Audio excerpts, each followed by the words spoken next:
Olá, amigos da TV Câmara, canal 22.2, aqui em Caruaru. Está entrando no ar mais uma edição do programa Impressão Cultural, programa voltado para as raízes nordestinas, onde todos os segmentos culturais têm vez e têm voz aqui em Caruaru. A gente abre o programa dizendo a você que compartilhe, acompanhe nossas redes sociais, muita coisa boa. Estamos chegando à marca de 40 programas já exibidos de todos os segmentos. Isso é muito importante, porque é uma hora para a gente falar sobre arte, sobre cultura. Hoje o programa está super especial. Meu amigo Anderson Silva, mais conhecido como Anderson do PIF, professor, um cara que tem uma história muito linda com a arte, né? Tem uma escola, inclusive, de arte aqui em Caruaru, que é a Casa do Pífano, onde de lá já surgiram muita gente boa e vem fazendo esse trabalho, né, contínuo. O Anderson que já viajou para levar o nome de Caruaru lá fora, com muita arte, com muito talento. Além de ser professor, é formado em música. Isso é super importante, porque muitas vezes você vai ver um artista com um instrumento na mão, mas não sabe a sua formação acadêmica. Eu vou deixar que o Anderson dê boa noite e apresente o companheiro que trouxe para cá. Coisa boa. Fico muito feliz em participar desse momento que é tão importante para a cidade de Caruaru. Na realidade é tão importante para toda essa região nossa. A gente vê o quanto é carente essa possibilidade de dialogar com as pessoas e de trazer um pouquinho sobre quem está por trás do artista. Verdade. Na maioria das vezes a gente se depara com uma pessoa que está em cima do palco, mas não tem o conhecimento da pessoa que está por trás daquela pessoa que está em cima do palco e do quanto esse trabalho é árduo para se chegar nesse palco e se desenvolver essa atividade. Eu, como também fui apresentado pelo meu amigo Erno Cavalcante, sou Anderson do PIF, daqui da cidade de Caruaru. Sou um camarada que desenvolve um trabalho com arte popular aqui na cidade, professor de música, como ele também trouxe aqui pra gente. E estou junto com meu colega Al Souza, que vem desenvolvendo um trabalho muito bacana comigo, que também é uma das pessoas que traz para mim uma boa referência, uma boa lembrança, porque desde muito tempo que a gente se encontra nos palcos, ou tocando junto, nos encontramos na escola. Ele fez faculdade também lá no mesmo lugar que eu fiz, estudou música lá no Instituto Federal.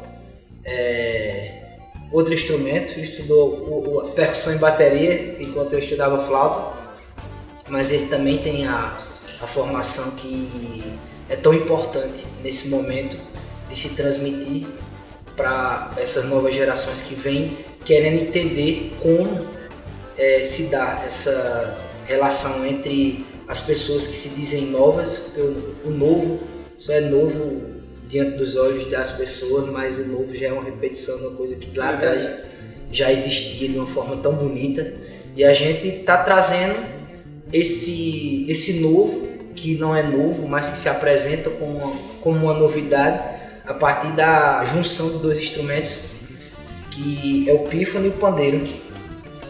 O pandeiro, que é um instrumento fantástico, e o pífano, que se eu for falar dele eu não sei nem... Vai ainda falar sobre isso. Al Souza, tudo bom, meu irmão? Boa noite. Você das antigas, viu? Você já é um cabo rodado, tem um trabalho muito legal. Tocar pandeiro não é fácil, o instrumento ele é difícil. Todo instrumento, né, quando você estuda ele, você vai descobrindo muita coisa boa. Mas se apresenta aqui pro pessoal que está em casa. Quem é Al Souza? Boa noite, gente. Eu vivo na cidade de Belo Jardim, Pernambuco, e tenho as minhas referências musical, saiu de lá também, né? Juntamente na rua que eu morava tinha várias palhoças, banda de pífano, né? Então tinha marteiros, né? Então tive uma base também na banda de música e ingressei na licenciatura, passei um tempo tocando no regional, né? Como você, a gente se encontrava aqui em Caruaru, né? Sempre. É verdade. E é isso, então eu vim para somar com o meu amigo.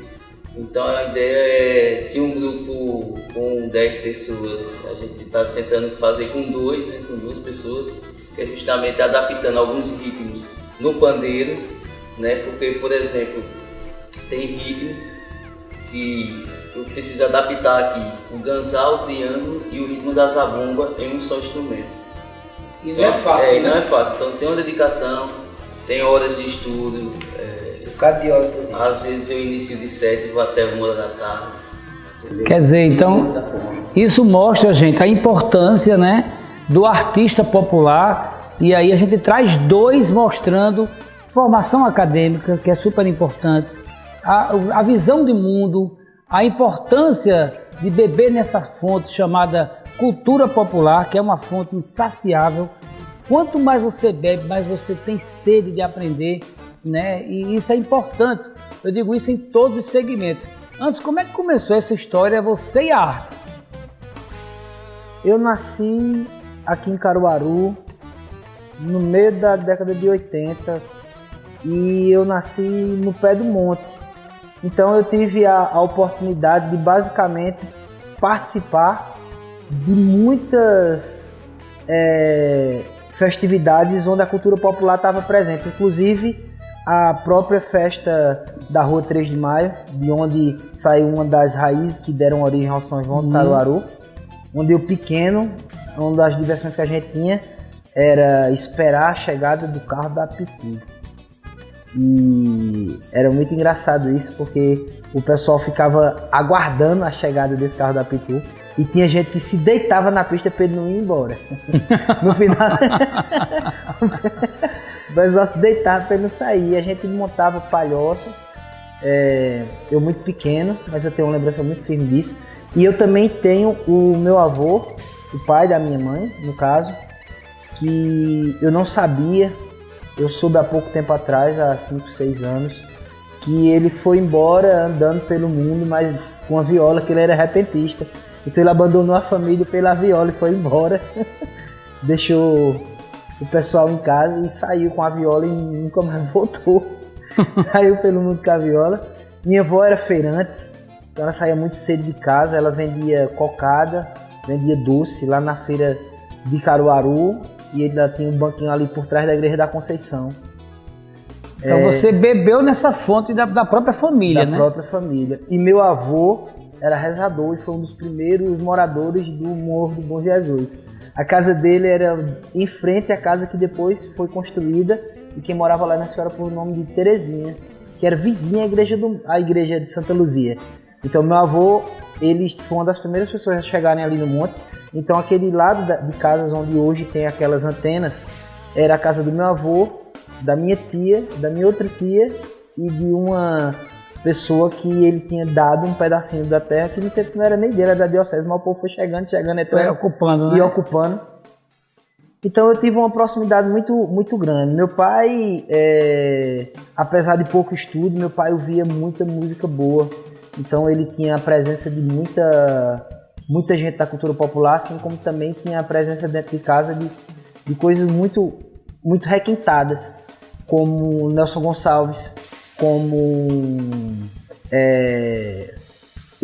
ele tinha um vinil de uma orquestra de Glenn Miller, que ele botava e ficava ouvindo, e ele nem sabia o que era, eu tenho certeza que ele nem sabia, mas ele gostava né? De ouvir aquilo ali. Ele ouvia aquele Dick Farney e Francisco Petrônio. Então tinha uma influência musical muito rica, mesmo sem ele entender e perceber que estava transmitindo para mim alguma coisa muito importante. E depois meu irmão, que é professor, também é artista, mas mais conhecido pela profissão dele enquanto educador aqui na cidade, em Caruaru, que é o Adriano Ricardo. Ele me influenciou bastante no universo musical, porque ele foi o outro lado da história. Ele me mostrou a música eletrônica, ele me mostrou a música que eu não tinha acesso a partir dos meus pais. E minha mãe ainda hoje é louca por repente. Então, na casa da minha mãe, se você for, vai ouvir o tempo inteiro repentista cantando. Ela tem muito material de repentista. Então eu aprendi basicamente na prática mesmo. Depois fui para a Sociedade Musical Nova Terra, onde já tinha 9 anos. Entrei. Aos 15 eu fui o regente mais jovem da história da Nova Terra. A Nova Terra é uma banda centenária. Então aos 15 anos de idade, eu regia uma banda que o mais novo tinha 15 anos de banda e eu tinha 15 de idade. Então foi se formando essa apreciação musical dentro da minha vida e eu fui sendo conduzido de uma forma que eu nem imaginava. Quando eu completei, eu acredito que 23 anos, tive a oportunidade de ser procurado. Isso foi fantástico para mim, porque eu fui procurado pelo Maestro Mozart Vieira. Então ele me levou para participar de uma movimentação muito bonita também que estava acontecendo. Ele queria fazer um grupo de flautas no Agreste de Pernambuco. Uhum. E então daí por diante começou a minha relação a ser voltada para o universo da música dentro do ambiente acadêmico, tentando desmistificar essa distância entre erudito e popular que é tão grande e tão pequena. É verdade, isso é super importante, né? Essa abertura que o Anderson fala, porque muitas vezes você está acostumado a ver um artista popular e muitas vezes você não sabe da importância, né, da fonte que ele bebeu, das influências que ele teve. Eu tive várias influências também do repente, do cordel, da poesia declamada, da literatura, da música. E o Belchior, o grande cearense Belchior, já dizia: somos frutos dos livros que a gente lê, dos filmes que a gente assiste e das músicas que a gente ouve. Então muitas vezes você que está em casa, muitas vezes não pega seu filho, aí coloca tal tipo de música e aí ele vai ser fruto daquilo que ele está escutando. E aí a gente percebe como a geração hoje muitas vezes não conhece, né, a cultura popular, a sua essência. Vamos tocar uma música para a gente começar o debate também aqui musical. Vamos. O nome dessa música é Nem Não Tem. Gostei do título.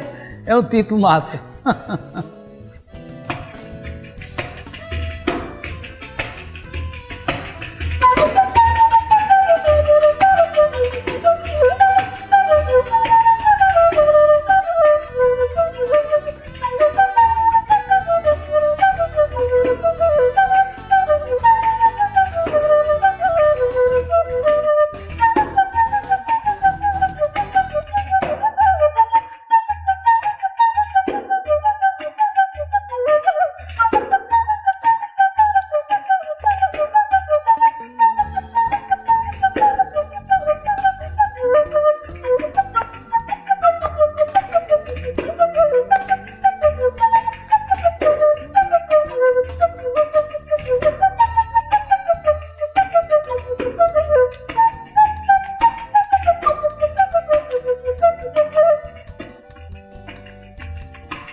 Bonito. Você com esse instrumento na mão, quais são os instrumentos que você toca, além do pandeiro? Pandeiro, se a gente pensar na linha de samba, eu toco tantã, pandeiro, reco, cuíca, repito de mão, surdão, tamborim. Na linha de forró, zabumbo, triângulo, conga, timbal, eu toquei em vários estilos, né? Então isso acabou me proporcionando, assim, de conhecer os instrumentos. E aí, pra mim, eu tenho que me dedicar em todos para deixar pelo menos padrão, alguma coisa, porque a gente sempre tá mudando. A gente sempre tá gravando alguma coisa, às vezes eu pego o pandeiro, às vezes eu pego o zabumba, às vezes eu pego o carrom, sabe? E Belo Jardim, o que é que tem em Belo Jardim que é tão diferente de todas essas cidades do Agreste? É uma cidade musical, né? Além da escola de música que tem, mas a própria história da cidade se confunde muito com a musicalidade do Nordeste, né? A nossa cidade, a banda centenários, né? A Filarmônica, se eu não me engano, é 133 anos. Então, o título mesmo, Terra de Músicos, vem dessa formação, né? Porque tem, assim, cada lugar do Brasil você vai encontrar alguém de Belo Jardim, a rua que eu morava lá, que eu nasci, a minha casa aqui, aí passava uma casa, impressionante lá, passa uma, duas casas, você vai encontrar um músico. Seja trompete, trombone, sax, violão, percussão, guitarra, baixo, você imagina, você vai encontrar. Então assim, Eu acho que isso dá até uma pesquisa futuramente, tentar mapear, né, de entender como que a cidade é dessa forma. O maestro Mozart Vieira, né, que tem uma raiz muito forte com a cidade de São Caetano, mas o maestro Mozart Vieira nasceu em Belo Jardim, né, isso, a família também, isso mostra a importância. Então, quando você for a Belo Jardim, saiba que lá é a terra de grandes artistas. Eu quero aqui mandar um abraço especial, né, o Galego de Itapera. Eu sou fã do Galego de Itapera, já tive a oportunidade de várias vezes, né, recebê-lo no nosso programa da Rádio Cultura e eu acho ele um gênio, eu acho ele, a simplicidade dele torna-se ele um grande gênio, né, porque daquele jeito dele, calmo, mas quando ele, como diz o dito popular, quando ele debuia aquela sanfona na mão, ele dá um show. Então, além do Galego, tem muita gente boa nesse Nordeste. Então, ó, valoriza o artista, seja ele de que segmento for. O cara que tem um trabalho sério, como os meninos aqui, vale a pena você acompanhar e respeitar. Porque muitas vezes você gosta do Anderson, gosta de fulano de tal, gosta de ciclano, mas você, quando o cara chega assim, ó, tô com um trabalho novo, tô aqui, meu show, vendendo meu CD, aí diz, tu não pode me dar um não. Tem todo um trabalho por trás, pesquisa, estúdio, né, horas trabalhadas, né, a construção das letras, ensaios, até chegar no produto final. Então, é super importante você valorizar o artista e, principalmente, valorizar a prata da casa. Você está gostando do programa? Esse é o programa que a gente está abrindo um debate aqui, né, muito legal, com dois jovens que têm uma história já muito linda com a música. Formação acadêmica, os caras têm. Horas de rodagem com a cultura, aí é que tem mesmo, meu amigo. Tem muita coisa boa, a gente vai pro bloco, daqui a pouco a gente volta.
Eita! Aqui o Al Souza e o meu amigo Anderson do PIF. Que música é essa, Anderson? Vai ser o seguinte. Al tem um projeto lindo, velho, que o nome é Visita Musical. Ele roda o estado de Pernambuco visitando os mestres da cultura popular. E vai lá e nesse momento ele se encontra com eles e faz essa interação e toca junto com eles e bate um papo. Ele já fez com pessoas maravilhosas, ele já fez aqui com o Valmir Silva, ele já fez com Cacá Malaquias, lá em Carraíba. Mark Vane, Seu Assis Calixto, Patrimônio Vivo. Cocais. Cocais de Arco Verde. Isso, Samba Cocais. Já fez com o Helder o Mestre Ambrosio, Helder Vasconcelos. Grande Helder. E ele veio da casa de Helder, e Helder se apresenta como dançarino. E Helder, pra quem conhece, ele fez o personagem do Cão Miúdo no O Homem que Desafiou o Diabo. Então ele tem uma habilidade de dança muito forte. E aí ele foi pra lá, conversou com o Helder, trocou essa ideia com o Helder, e quando chegou de lá, ele chegou com uma influência. Helder bebeu muito na fonte do cavalo marinho, desse pessoal da Zona da Mata e tal. E aí ele chegou com essa ideia de fazer alguma coisa voltada para homenagear o Helder. Então a gente sentou, ele fez a rítmica, eu fiz a melodia e a gente criou essa música que o nome dela é Ao Amigo Helder Vasconcelos, o título da música. Então a gente juntou a ciranda, que ele tinha acabado de fazer uma visita. Foi que eu também tinha vindo em Nazaré da Mata, né? Eu visitei um cirandeiro, eu visitei um cirandeiro mais antigo da região, Mestre Santino, 79 anos, e um cantador de coco. Entendeu? E aí, quando eu me encontrei com o Helder, justamente a gente conversando, quando eu volto para casa de antes, então a gente sai a ciranda, maracatu do baco virado e maracatu do baco solto, que é da região Nazaré da Mata. É verdade. Então, é essas coisas que me deixam acreditando no poder da arte, né? Você vê que você vai para a zona da mata aqui de Pernambuco, você bebe numa fonte. Você vem para o Agreste, você bebe em outra fonte. Você vai para o sertão, você bebe em outra fonte, né? Dos poetas, Tapetim, São José do Egito. É muito forte essa coisa do nosso sertão. E aí é importante você conhecer, né, a sua história. A minha mãe, Dona Rejane, diz uma coisa interessante. Ela é professora, aposentada. Aí ela disse que uma vez chegou em sala de aula e o menino estava lá e disse: vamos falar sobre a história. Aí ele disse: eu não tenho história. Ela disse: a partir do seu nome você já tem uma história. Porque cada um da gente, né, o Austragésimo, Anderson, Erlon, se você perguntar aos seus familiares por que botou esse nome, já é uma história. Vai dizer: foi baseado em tal coisa, num livro que eu li, num filme que eu assisti, não é assim? Então nós temos uma história. E a cultura popular, gente, ela tem uma história muito rica. Ela precisa chegar em sala de aula, ela precisa chegar nas universidades, nos poderes públicos. Por isso que é super importante a gente fazer programas como esse. Estamos aqui gravando no Museu do Barro de Caruaru, esse espaço tão mágico, tão belo e tão cheio de arte. Queremos agradecer mais uma vez a Fundação de Cultura e Turismo de Caruaru, na pessoa do nosso amigo Rubem Júnior, que liberou esse espaço para a gente. Anso, você começou dizendo aí das suas influências, do seu trabalho como criança, depois chegou até 15 anos, né? Já estava ali na grande orquestra. E como é que você surgiu o pífano? Porque o Anderson toca sanfona, toca flauta transversal, né? Pífano, mas o pífano, porque Anderson, ele pode ter todas as grandes artes por trás dele, mas vai ser sempre conhecido como o Anderson do pífano. Né, Anderson? Aconteceu o seguinte, no ano de 2010, eu estava aqui na cidade de Caruaru e eu estava fazendo parte da orquestra alternativa.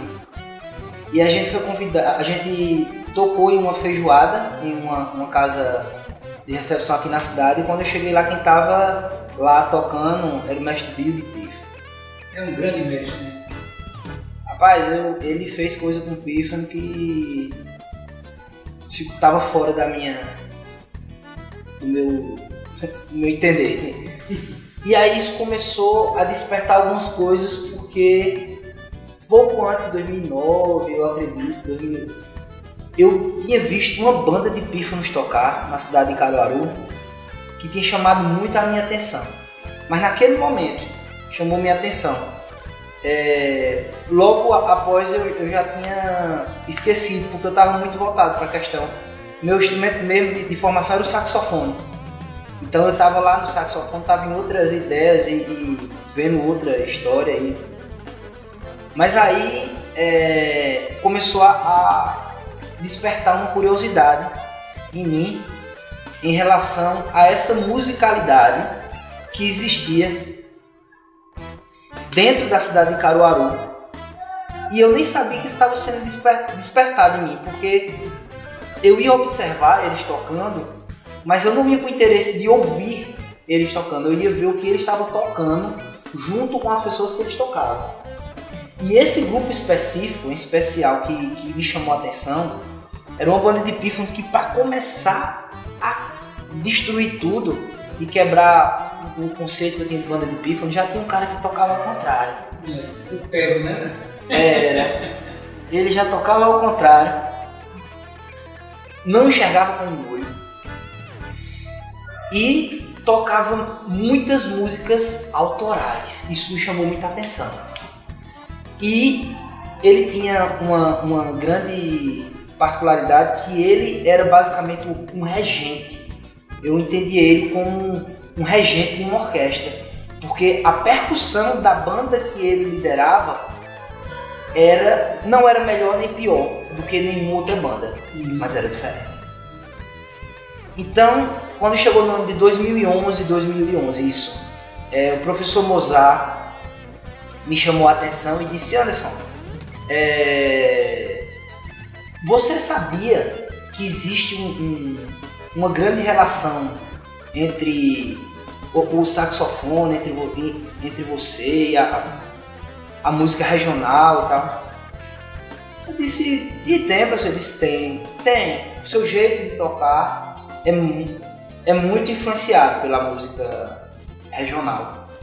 Mesmo você tocando música, quando você está tocando outro tipo de música, você traz uma carga muito forte da linguagem da música regional. E aí, quando foi no ano de 2012, eu comecei a participar de um grupo de pesquisa e extensão que foi iniciado pelo professor Jaildo, lá no Instituto Federal. E esse grupo de pesquisa e extensão se tornou um projeto de pesquisa e extensão intitulado Mundos Musicais no Agreste. E aí, quando a gente começou a participar desse momento, ele colocou algumas atividades musicais para iniciarem a nossa pesquisa. Aí colocou lá, tinha as mulheres que faziam uma expressão cultural que ele chamava de drama. Aí tinha outro pessoal lá em Itacaimbó, tinha em Caruaru aqui a banda de pífano. E aí, nesse momento, ele disse: onde é que você prefere estar? Eu disse: eu estou em casa. E aí, em Caruaru, foram direcionadas 2 bandas para serem estudadas. Banda de pífano Dois Irmãos, mestre João do Pif, que é outro grande mestre, né? Tem nem que falar. Aí é a escola, é a Universidade Viva do Pífano de Caruaru, que está em Caruaru. E a banda de pífanos é do estado. E aí, quando eu cheguei aqui em Caruaru para pesquisar, estava acontecendo um encontro que, por coincidência ou não, por ironia do destino, estava acontecendo nesse mesmo lugar onde eu estou sentado aqui. Era o Tocando Pífanos. E aí o homenageado do ano era o Mestre Basto, quebrando o protocolo do negócio que só era homenageado o Mestre Pifeiro. Nesse ano, quem foi homenageado foi o Mestre Basto, da Zabumba. E nesse mesmo ano, nesse mesmo dia, eu conheci mais de perto a banda Zé do Estado. Eu comecei a estudar a rítmica da banda de pífano Zé do Estado, que é uma coisa muito importante. É a gente começar a perceber que cada banda de pífano, cada mestre de pífano tem sua particularidade. E um parêntese que eu vou abrir bem rapidinho, é uma coisa que me preocupa muito. Muitas pessoas chegam até a minha pessoa e dizem: Anderson, o pífano é um instrumento desafinado. E a gente tem uma visão muito pequena da coisa, porque o pífano é um instrumento que simplesmente representa a primeira intervenção humana dentro do universo sonoro para produzir som. A flauta foi o primeiro instrumento que foi visto na história da humanidade. E esse instrumentozinho aqui está presente em todos os livros sagrados. Para onde você for, se for para a Bíblia, vai estar o Jubal, se for vai ter o Krishna, enfim. Para onde você for, vai ter um flautista representando essa história. E o pífano, minha gente, traz para a gente esse poder dessa ancestralidade. Então, caso um dia você chegue, você é músico, chegue para tocar com o mestre de pífano e o pífano dele não esteja afinado no que você tem como referência de afinação, as 440 vibrações por segundo, a nota lá, o piano. Se você tiver com um violão, afine seu violão em respeito à arte, pelo pífano desse mestre. E desafinado não é o pífano, é o seu ouvido. O pífano, ele representa tudo. Aqui é mesmo que o violino. Aqui eu trabalho com quarto de tom, aqui eu trabalho com qualquer tonalidade que eu quiser, aqui eu toco desde a música oriental à música ocidental. Então esse é um dos instrumentos que não é temperado, ele tem um buraquinho fixo, mas ele tem a possibilidade de fazer com que eu transite por qualquer estilo musical, do ocidente e do oriente. Então, eu tenho essa má notícia para dizer, o pífano não é um instrumento desafinado não. O ouvido de quem escuta é que é educado de forma não compatível ao que esse instrumento representa. Mas vamos voltar lá.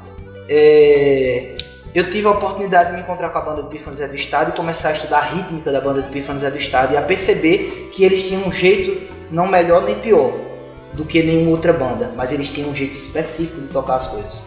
O baião que ele tocava era diferente do baião que a outra banda tocava e para piorar a minha situação enquanto pesquisador, eles tinham vários tipos de cada ritmo que eles tocavam. Então ele tem um baião para tocar uma música e tem outro baião para tocar outra música. Aí isso me encantou. Rapaz, isso me endoidou. Eu nunca tinha visto isso na minha vida. E aí você mergulhou de alma e coração. Mergulhei de cabeça e isso aconteceu aqui. E quando a gente saiu daqui, o mestre Zé Gago me chamou, ele me ouviu tocando e disse, olha, a gente toca hoje à noite no São João do Caruaru. Ele fez, Zé, você quer vir assistir? Eu disse, vem, depois então traga seu pífano, que a partir de hoje você toca com a gente. Legal. E aí eu vim e comecei a escutar. E aí eu tive a possibilidade de ser iniciado dentro do universo sonoro do pífano por um mestre que me conduziu e me mostrou o repertório de uma maneira diferenciada, porque ele me mostrou o repertório do pífano através dos olhos e da sonoridade dele. Então tem muita gente que me ouve tocando e diz, Anderson, o teu som, quando a gente escuta tu tocando, pode ter 10 pessoas tocando que a gente sabe que tu tá tocando ali no meio. A gente sabe. Porque todo mundo sabia quando o meu mestre estava no meio, quando o Peba estava no meio. Então uma das coisas que ele me disse que eu achei fantástico foi o seguinte: o que vai dizer quem você é o som que vai sair do seu instrumento. E o povo vai entender o que é que está saindo do seu instrumento quando o povo perceber o que é que está acontecendo dentro de você. Ele disse com outras palavras, mas ele disse isso. Então eu achava muito engraçado porque quando eu ia tocar com ele, ele me agitava muito. Ele me agitava e me perturbava. Mas isso, depois de um tempo, eu percebi, estudando a própria banda, que isso era uma prática para que eu gerasse energia dentro de mim, para que eu chegasse com muita energia, para quando eu soprasse, as pessoas que estivessem embaixo recebessem aquela energia. E quando eu estava tocando, a banda, ele tava lá no cacete, aqueles ritmos mais pra frente, o caboclinho, o caboré, e tava aquela expressão muito forte, a pancada da música indígena junto com a música africana, pá, pá, pá, pá, pá, e o Peba, ele gritava no meu ouvido. Ele ficava gritando. Então, basicamente, eu entrava em transe. Era um momento em que eu percebia que eu tava entrando numa viagem, e quando eu voltava pra história, que eu me ligava, eu tava tocando. Mas havia momentos que ele ficava gritando no meu ouvido e palavras que eu não sei nem o que era que ele estava dizendo, mas eram gritos que ele ficava dando no meu ouvido, como se fosse palavra de ordem, sabe? Falando algumas coisas. Vai instigando, né? Ia me levando para um lugar. E aí o que aconteceu? Ele parou de tocar porque ele adoeceu. E aí eu comecei a fazer isso sem ele. Eu repetia tudo que ele dizia para mim antes de eu subir para tocar com o Zé do Estado. E aconteceu de chegar um momento, enquanto eu tive com a banda, eu tive 7 anos com a banda Zé do Estado, aconteceu a possibilidade da gente se tornar um organismo só. A gente era uma rítmica junto com o pífano, e o meu pífano também fazia parte da rítmica da banda. Isso foi muito forte para mim. E o que era mais forte ainda era o que acontecia e que acontece ainda hoje. Em muitos lugares eu ando e quando eu passo pelos lugares, como lá perto da Rua da Matriz, tem um negócio que a gente sempre comia, fazia um lanche lá. Sempre que eu passo lá, nesse lugar, o pessoal me cumprimenta e fala: tudo bem, seu Zé do Estado? E o pessoal pensa que eu sou Zé do Estado. Mas você tem um pedaço disso, né? E eu tenho muito... Você carrega um pedaço disso agora, né? Muito orgulho De ter feito parte, eu acredito que foi... Escola, Universidade da Vida, né? Foi o maior curso que eu poderia ter feito na minha vida, foi ter participado dessa interação e ter estudado a rítmica que muita gente desconhece, a rítmica de Basto, a rítmica de Mestonho, de Zé Gago, a rítmica de Gesso, a rítmica de Gibson, a rítmica de Mestre Peba, a rítmica da banda Pífano Zé do Estado. Muito bem, e aí, tá gostando do programa? Legal, né? O Anderson aí abriu o coração, falou das suas influências, né? Isso é super importante. Na volta, a gente vai pegar aquele camarada ali de chapéu, ó, que tá com o pandeiro na mão, e vamos tentar sugar dele no bom sentido muita coisa boa, porque ele vem de uma terra, né, gente? De uma terra de mestres, de artistas e de músicos. Não sai daí não, daqui a pouco a gente volta.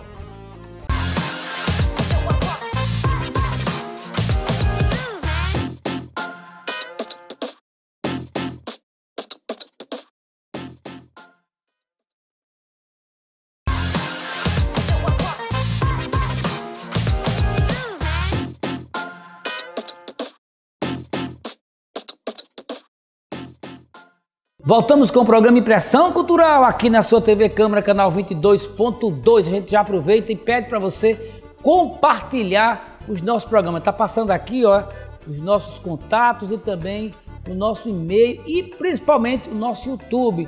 Além do programa Impressão Cultural, acompanhe todo o Poder Legislativo de Caruaru. Interaja, veja aí as propostas e escolha aí. Gente, esse ano tem eleição. E é super importante você perceber o trabalho de cada um e fazer o seu análise e dar seu voto de confiança em quem você acreditar. Então, você acompanhe os seus vereadores, acompanhe o Poder Legislativo. Por isso que é importante programas como esse para a gente abrir esse leque de debate cultural. Meu amigo Uau Souza, esse nome é um nome muito sugestivo, rapaz. É um nome legal, soa legal. E você que bebe nessa fonte dos grandes mestres, você estava falando aqui nos bastidores, da sua visita, nos lugares que você passou para beber nessa fonte. O que é que ficou em você desse ensinamento desses mestres?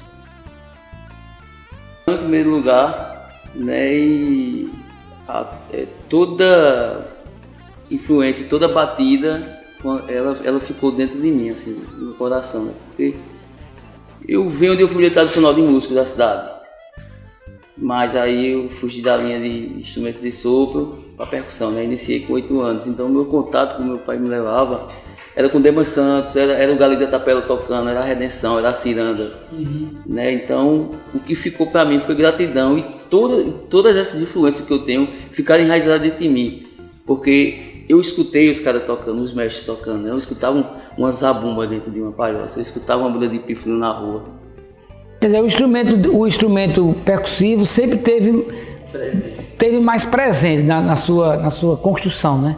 Um detalhe que meu pai e minha mãe queriam que eu seguisse a linha da família, né? Então queria que eu tocasse sax. Você conseguiu tocar alguma coisa? Mas eu escutava só o instrumento de sax dentro de casa o tempo todo. Né? E aí quando eu fui para a Filarmônica com 8 anos, para a Banda Cultura, eu fui bater a lição e fui conhecendo outro mundo, né? Fui conhecendo Dogado, fui conhecendo Bolero, fui conhecendo... Então eu costumo dizer que não basta apenas tocar, você tem que vivenciar aquilo. Então os ritmos, eles ficam enraizados. E tem um sentimento. Não adianta qualquer um que vai tocar não tiver um sentimento, não vai fluir. Então o que ficou dentro de mim, daquele lugar, são todas as batidas, todos os ritmos, todas as influências. Você pode imaginar ficar enraizado. E nesse ritmo, né, que está enraizado em você, quem é a sua referência para o ritmo que você toca hoje? A gente tem Naná Vasconcelos, a gente tem tanta gente boa, mas tem assim algumas referências que você pode apontar? A minha referência eu posso dizer que foram trio nordestino, porque era uma coisa que eu escutava muito. Meu pai colocava vinil, assim. Isso é muito bom. Então, os mestres do forró pé de serra, para mim, é a maior referência que eu poderia ter tido. O trio nordestino tem uma coisa interessante, que o trio nordestino, além de ser da Bahia, né, que eles são baianos, eles foram para o Rio de Janeiro, tem toda aquela história de Gonzaga, que naquele momento não quis ajudar muito, depois lá na frente o tempo foi dizer a Gonzaga e a eles como era importante aquele não que eles receberam. E o trio nordestino também gravava com bateria, né? Na década de 80 começou a gravar com bateria, que até então pro forró era uma coisa meio esquisita, né? O Gonzaga também gravou, outros artistas também gravaram, mas o trio nordestino tinha um swing diferente, né? Ele tinha uma pegada diferente, né? Mais balançado, né? Mais na frente, uma coisa mais swingada. Mas assim, um outro detalhe que eu queria contar aqui para vocês é que quando eu conheci o Maestro Mozart, vieram outras oportunidades. Porque eu toquei em bandas, bailes e tal, mas quando eu conheci Mozart em 2006 no IF, antiga, que era a Escola Agrotécnica Federal, na Colégio Agrícola, eu fui para fazer parte da Mesh Band. E aí eu comecei a tocar com ele no regional. E aí ele foi me oportunizando a dizer, olha, vai ver Marcos Suzano, cara. Veja Marcos Suzano, sabe? E hoje eu faço um curso com o Marcos Suzano. Que legal, né? Então é você beber na fonte e hoje tá, né, conseguindo conviver com isso. Vamos tocar mais uma música? Vamos embora. Falei dele tanto que eu vou ter que tocar a música dele. Vou tocar a música do Mestre Peba. Vamos embora. Mestre Peba tá vivo aqui na história e na memória do Antes do Pife.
Bonito, grande Antes do Pife, uau, Souza.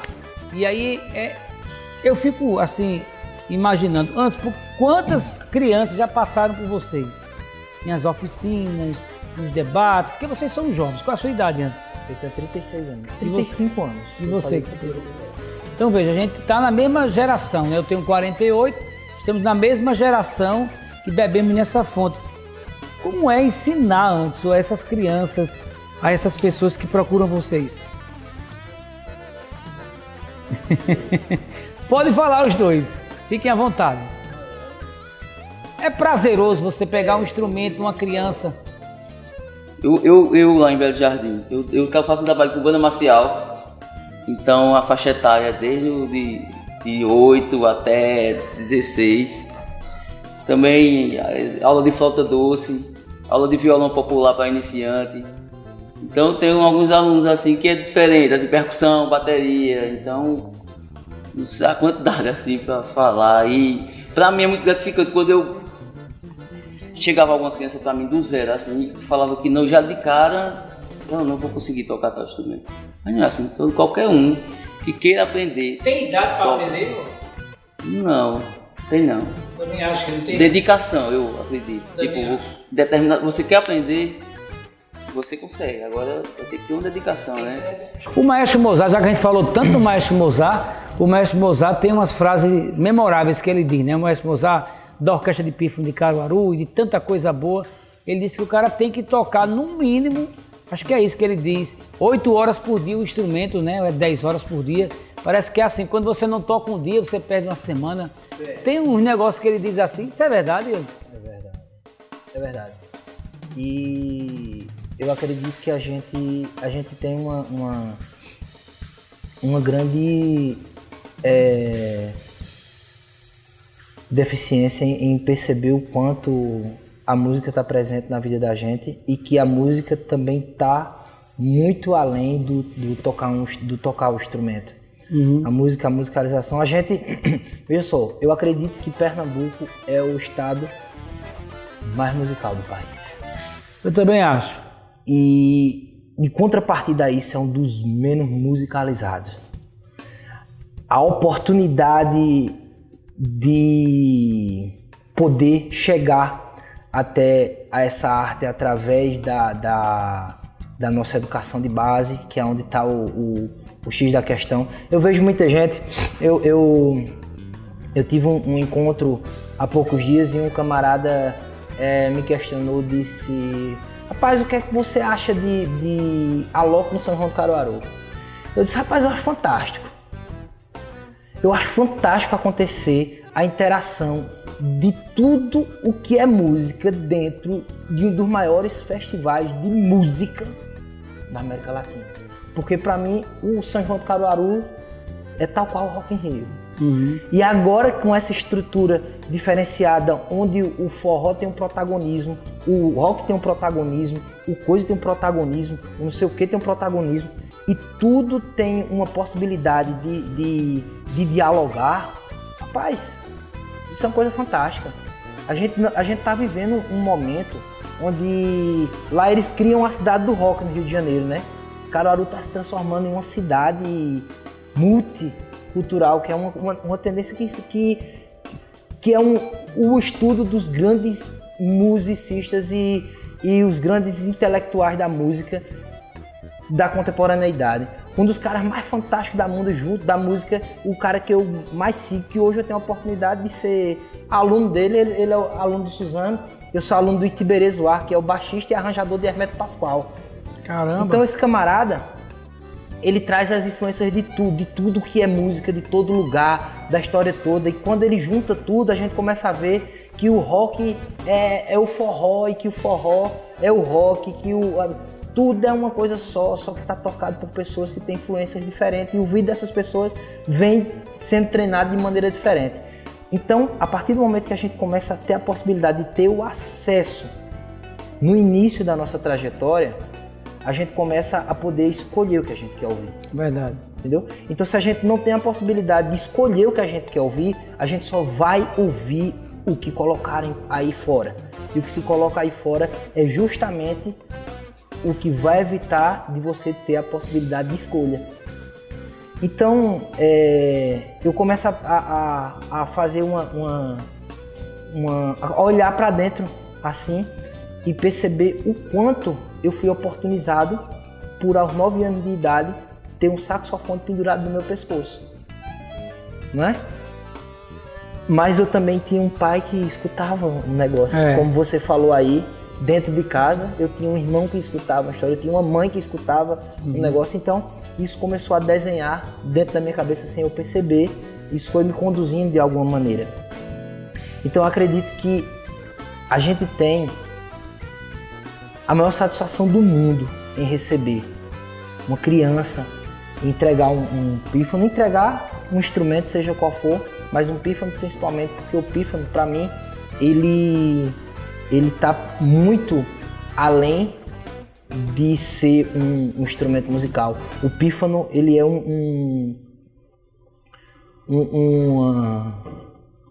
uma grande representação.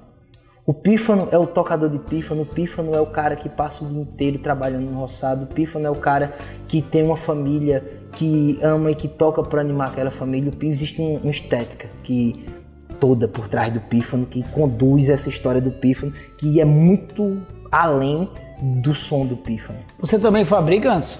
Eu confecciono pífano e todos os pífanos que eu uso foram confeccionados por mim.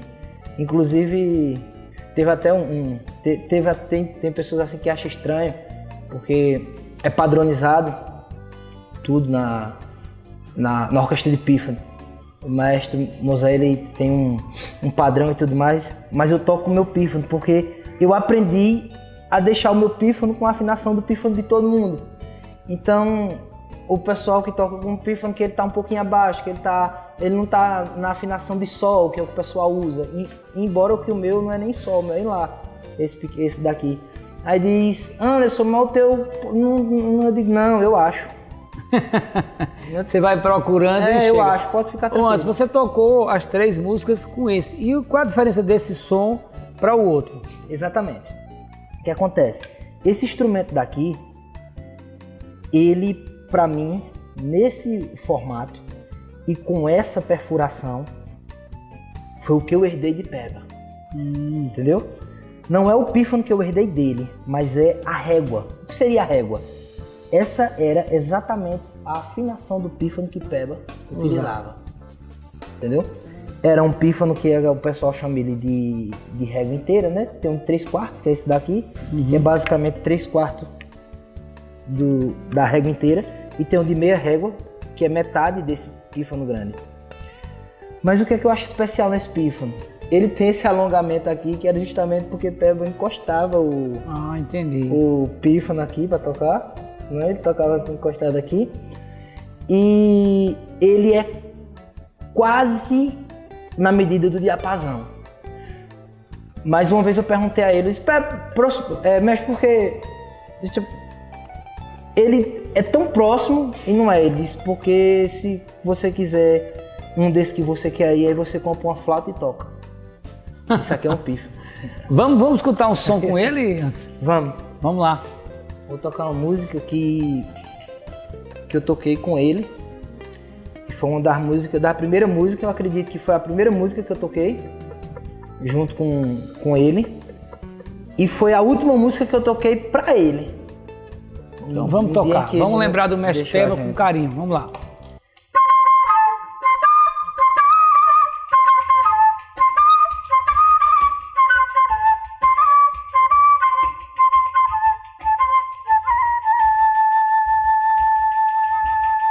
Ou de casa ou de fora, ou de casa ou de fora, Maria vai ver quem é, Maria vai ver quem é. Somos cantador de reis, somos cantador de reis, quem mandou foi São José, quem mandou foi São José. São José também cantou nesse dia de alegria, mas depois de tanto tempo, São José também chorou, depois que viu seu filho moço pregado numa cruz com tanta dor.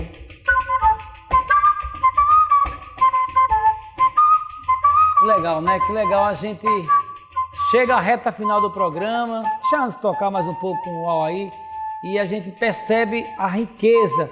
É muito bom que você acompanhe o nosso programa. Quero agradecer aqui ao Oscar, ao Tiago, também ao Neymar e todos que fazem a TV Câmara. E fique com Deus e sempre vai ter programas como esse. Vamos mais antes.